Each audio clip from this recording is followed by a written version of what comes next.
deməli, 2 cür kotlet. Çünki bizim Azərbaycan mətbəxinə aid deyil bu kotletlər. Rus mətbəxinə aiddir. Biri manat ətindəndir, biri qoyun əti, toyuq ətindəndir.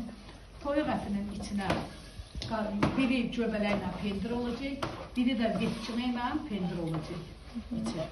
Üstünə də mayonez pendir. Yəni, axırda inşallah göstərəcək. Bizim salatımız var, aziyatski salatdır.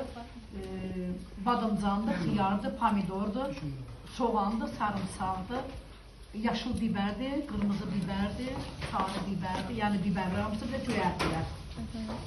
Onu da göstərəcək. Bir də çubumuz var, tərbiyəli çub.